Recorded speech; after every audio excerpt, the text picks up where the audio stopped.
నీ పరిస్థితి ఎట్లుందంటే చోరు ఉల్టా కోత్వాల్కు డాంటే అన్నట్టు దొంగతనం చేసిన దొంగనే దొంగ అని గట్టి గచ్చిందట. నీ తీరు గట్టి ఉన్నది. నీ ఎవరు ఇప్పుడు అర్థమవుతలేదు. ఇంతకంటే సాక్ష్యాధారం ఏం కావాలి? జీవో ఎప్పుడు వచ్చింది, మేము రాజీనామాలు ఎప్పుడు చేసినాము, అసెంబ్లీలో కొట్లాడింది ఎవరు, ఇంతకంటే సాక్ష్యాధారాలు ఏం చూపించాలి?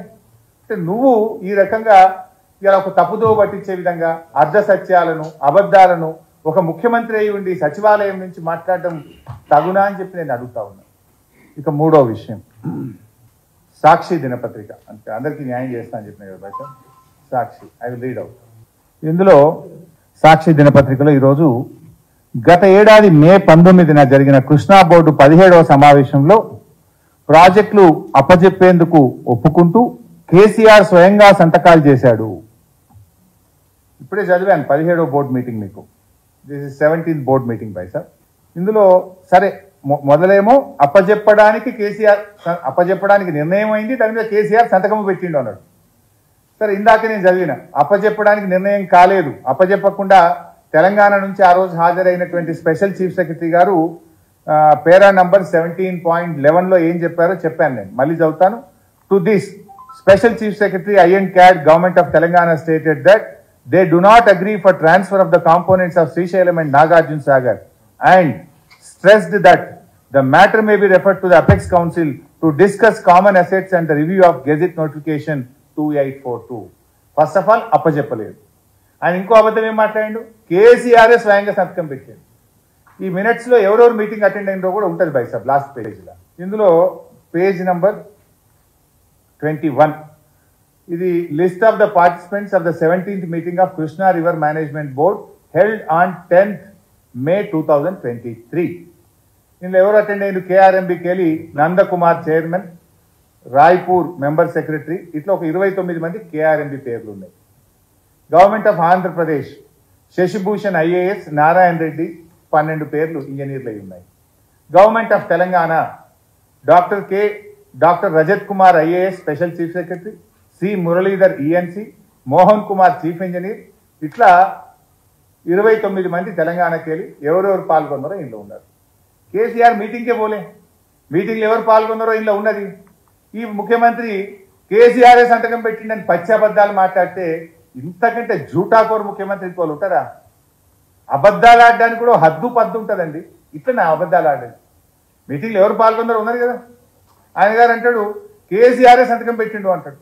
ఇది సాక్షి దినపత్రికలో వచ్చిన దాని మీద మీకు చెప్పే ప్రయత్నం చేస్తా ఉన్నా. ఇక వెలుగు దినపత్రిక, ఇందులో విభజన చట్టంలో తెలంగాణ ప్రాజెక్టులను కేంద్రానికి అప్పగించాలని ప్రతిపాదిస్తే నాడు ఎంపీగా ఉన్న కేసీఆర్, కేశవరావు గారు అడ్డుకోవాల్సింది పోయి చట్టాన్ని ఆమోదించేలా ఓటేశారు. 2 పాయింట్లు నేను ఇలా చెప్తా. అసలు విభజన బిల్లు రూపొందించింది ఎవరు బైసాం? ఆనాడు అధికారంలో ఉన్న కాంగ్రెస్ పార్టీ. విభజన బిల్లును ప్రధానంగా జయరాం రమేష్ గారు, చిదంబరం గారు, దిగ్విజయ్ సింగ్ గారు, ప్రణబ్ ముఖర్జీ గారు వారి పర్యవేక్షణలో ఆ రోజు ఏపీ రీఆర్గనైజేషన్ యాక్ట్ బిల్లు రూపొందించబడ్డది.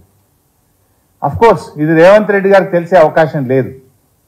ఎందుకంటే ఆయన అప్పుడు తెలంగాణ ఉద్యమంలో లేడు, అంతకంటే కాంగ్రెస్ పార్టీలో లేడు. ఆయన అప్పుడు తెలంగాణ రాష్ట్ర ఏర్పాటును వ్యతిరేకిస్తూ 2 కళ్ళ సిద్ధాంతంతో చంద్రబాబు నాయుడు గారు ఢిల్లీలో ఆమరణ నిరాహార దీక్ష చేస్తే ఆమరణ నిరాహార దీక్ష శిబిరంలో ఉన్నాడు రేవంత్ రెడ్డి గారు. అందువల్ల ఆయనకు ఈ బిల్లు ఎవరు తయారు చేసిండ్రు, ఈ బిల్లును ఎవరు ప్రవేశపెట్టిండ్రు అనేది ఆయనకు తెలిసే అవకాశం లేదు. కానీ కనీసం మాట్లాడేటప్పుడు తెలుసుకోవాలి కదా బై సాబ్. ఆ బిల్లు ఏంటిది? ఏపీ రీఆర్గనైజేషన్ యాక్టు, తెలంగాణ రాష్ట్ర ఏర్పాటు మీద లోక్సభలో పెట్టే బిల్లు అది. ఆ బిల్లులో ఎక్కడో ఒక దగ్గర KRMB అనేది ఒక పారాగ్రాఫ్ ఉండొచ్చు. మొత్తం 4 కోట్ల తెలంగాణ ప్రజలు లోక్సభలో తెలంగాణ బిల్లు పాస్ అవుతుందా పాస్ కాదా అని ఉత్కంఠతతో, నరాలు దిగే ఉత్కంఠతతో రాష్ట్ర ప్రజలందరూ చూస్తూ ఉంటే తెలంగాణ ఆమోదానికి కేసీఆర్ ఓటు వేయాలన్నా వద్దా? ఏ వితండవాదం ఇది? బిల్లు తయారు చేసింది కాంగ్రెస్ పార్టీ, బిల్లును ప్రవేశపెట్టింది కాంగ్రెస్ పార్టీ, బిల్లును ఆమోదించింది కాంగ్రెస్ పార్టీ. మీకు లేదా బాధ్యత? మరి మీకు లేదా బాధ్యత? మా మీద ఏదో నువ్వు బురదల్లి ఒక వితండవాదాన్ని నువ్వు పెట్టి అసలు ఆ బిల్లు దేంది? తెలంగాణ రాష్ట్ర ఏర్పాటును చేస్తూ లోక్సభలో పెట్టిన బిల్లు. అందులో ఏమేమి కాంపోనెంట్లు? 10 కాంపోనెంట్లు ఉన్నాయి. ముందు తెలంగాణ రాష్ట్రం తీసుకోవాలన్నా మేము? దీనికోసం ఆగాలన్నా? మోర్ దాన్ దట్, బిల్లు తయారు చేసింది కేసీఆర్ తయారు చేస్తాడా, ప్రభుత్వం తయారు చేస్తుందా? ఆనాటి కేంద్ర ప్రభుత్వం తయారు చేస్తుంది. అందరికీ తెలుసు జయరాం రమేష్ తయారు చేసిండని, కానీ దాన్ని ఏదో కేసీఆర్ చేసిండు అనే విధంగా మా మీద బుద్ధ చల్లే ప్రయత్నం.